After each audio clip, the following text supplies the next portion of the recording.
Nice. So this video, we want to talk about the variational principle.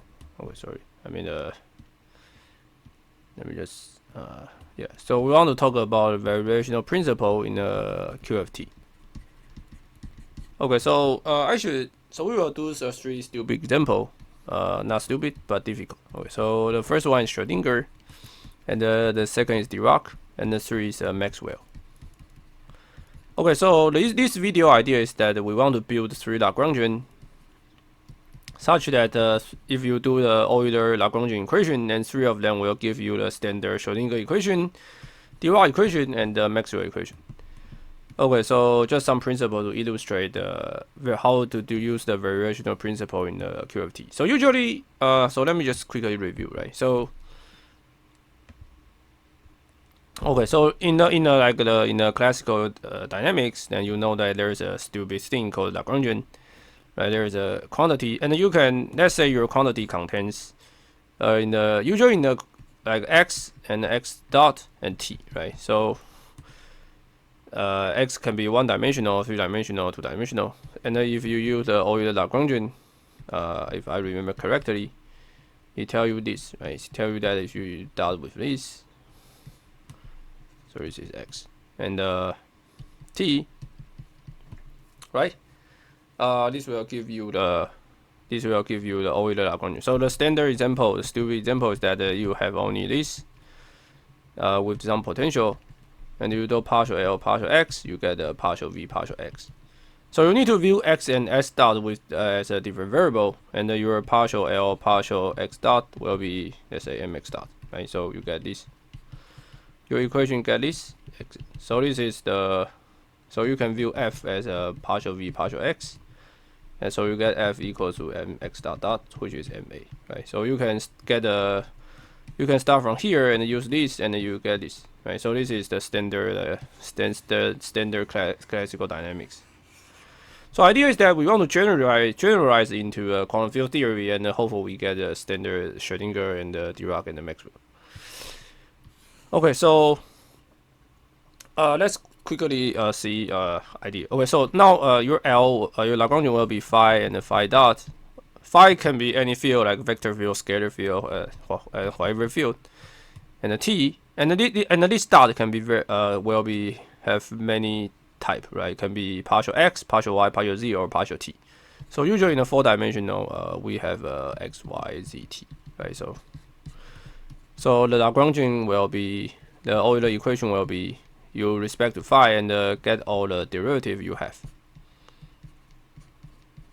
Right, so basically if you view this as a independent variable and do this guy equals to 0, right? This is the, you need to sum all mu, right? So this is the generalization. Okay. Generalization of the classical dynamics. Okay, so let's quickly go through go to the first one. Okay, so the first one is a Schrodinger. Okay, so this is the trivial one. Okay, so let's say I let the h bar to be 1, right, just for fun. So our equation become this, right? So everybody knows about this, right? So let's say v is 0 just for simplicity. So this is the standard Schrodinger equation. Okay, so let's just write down Lagrangian. I phi star partial phi partial t minus 1 over 2m gradient phi star. So gradient phi star is a vector, right? Dot with gradient phi. Okay, so I should pronounce it as psi. Okay, so gradient psi star dot gradient psi and this. Okay, so I claim if you do the variational principle, you get this. So idea that you have two fields, right? So remember that in this kind of situation, you need to view psi and psi star as independent variable. So this is our independent field. This is really important. Okay, so let's write down the Lagrangian for maybe let's do it. So let's do partial L partial psi star, right? Become I partial phi partial t, and partial L partial psi. Right. So if I do the, let's say partial mu So mu can be x, y, and z in this case, right? Because you have t, right? In this case, you have x, y, and z. So if you do this, right, and then you will get this this, then you will get this, right? Because this is just this. So you get 1/2m dot, right? Okay. And if you write down this equation, then you get a partial L partial psi star minus. So you have three components, right? So you write down as a divergent of this guy, right, equals 0. Okay, so this guy tell you that I partial phi partial t equals to 1/2m. Right, this is positive, right? So you go another side become negative, right? You get this, right? So if you use Euler Lagrangian on this Lagrangian density, and you use this psi star as your variable, then you can easily get the Schrodinger equation. Okay, but how about if you use another? If you use psi, then you will get complex conjugate of this equation. So you just conjugate both sides. Okay, so I just want to tell you that this equation actually give you the Schrodinger equation by using Euler Lagrangian. So it's amazing that somehow like these three type of equation can be viewed as a Euler Lagrangian equation from some Lagrangian. So we already built up the Schrodinger equation. Okay, so now next we go to the Dirac equation. Okay, give me 1 minute. Yeah, so the Dirac equation, so usually people like to use gamma matrices, right? But in this video, I do not use it. I use the alpha beta matrix. So let's write down the Dirac. So Dirac said this, right? You have alpha dot p.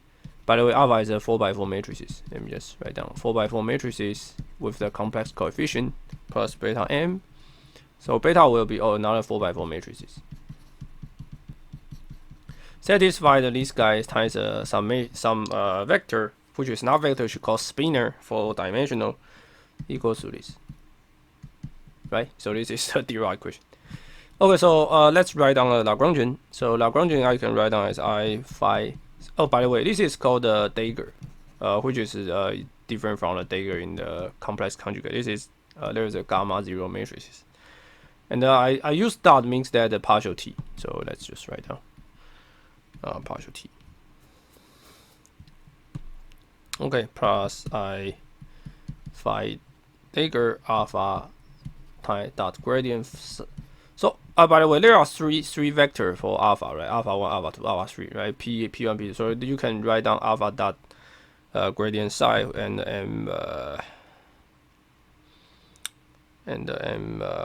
psi dagger. So psi dagger will be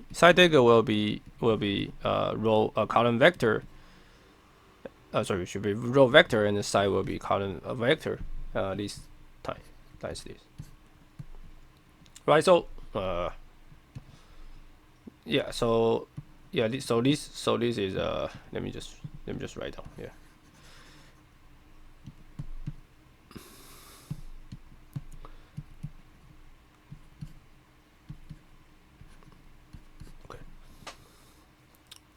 Should be this, right? So this is a number, right? Because this is 4x1, 4x4, 1x4, right? So this is number, and this is number, and this is a number. Okay. So claim what? Claim this Lagrangian will give you a Dirac equation.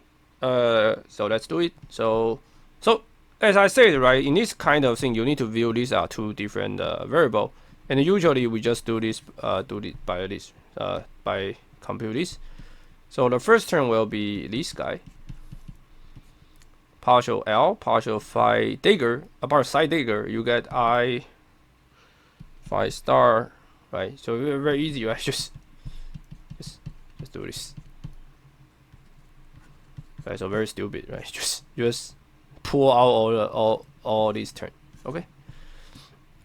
Now you do partial L partial gradient psi dagger, but there's no gradient psi dagger term, right? So it's 0.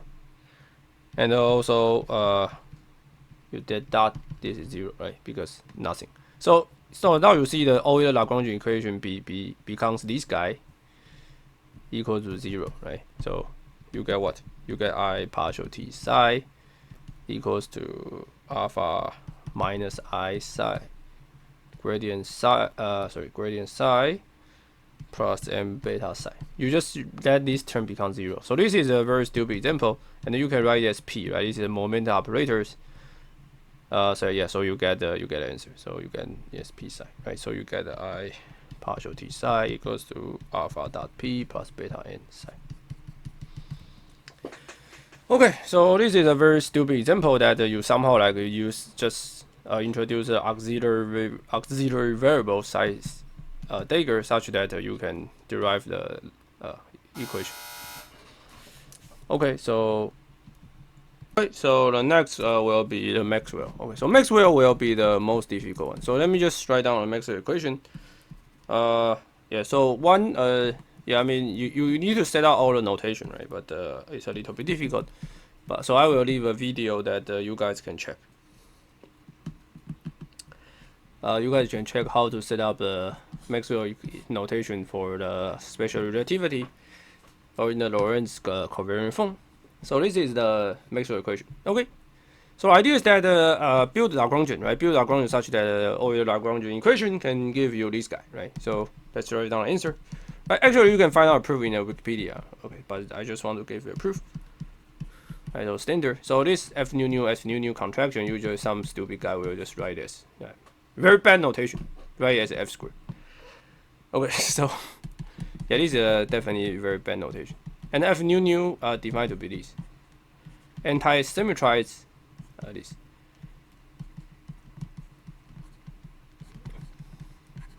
Oh, by the way, you can see this has a gauge transformation if you make a mu to be a mu plus partial mu lambda for any lambda. So you can check that this will invariant and this f will be invariant. So f is invariant on the gauge transformation. Now it's amazing that if you if you do the gauge transformation of a mu go to a mu plus partial mu lambda, it seems like that you will get some extra term as this, right? But you know the continuity equation, right? So if you do the integration by part, then you can move this to be this. And then by the continuity equation, this guy will be 0. So actually this L is invariant under gauge transformation. Just some funny thing tell you that this equation indeed has gauge transformation. And this is called a U1 gauge. Or if you like, or you can view it as a fiber bundle if you want to. Or you can call it U1 bundle, right? Or basically it's called a line bundle, right? If you are interested in the topological field theory or somehow like, I mean, I don't know, some mathematics. Okay. Okay, so let's partial n, partial L, partial, let's say a nu. Right, if you do a nu, right, there's only one term do not have call it a nu, right? Just this guy, so change a nu. By the way, since I use the upper index, so this will be lower index. Okay. And yeah, so the difficult things is this. Let's say partial sigma a nu. Okay, so if you do this, then you will see there are actually 4 terms contains this, right? So you need to expand it. So they are the same, right? So there will be a half, and you can check that the answer will just be will just be this. Then you will get this term, right? But there are 4 terms. If you expand it, so it should times 2, right? So become f sigma mu. So if you write down the Lagrangian density for a mu, Lagrangian density for a mu, you get partial L partial a mu minus partial sigma. Oh, by the way, I apologize for my bad writing, but hope you guys can follow. Equals 0. Very bad notation. So I should write down clearly it's partial sigma a mu. So this term gives us partial j nu minus partial sigma f sigma mu. Okay, so you get the partial sigma f sigma mu equals to j mu. Change the notation to our upper index. Usually go into our standard form. Okay, so yeah, this is the Maxwell equation, and you can expand it as another, yeah, but I don't want to.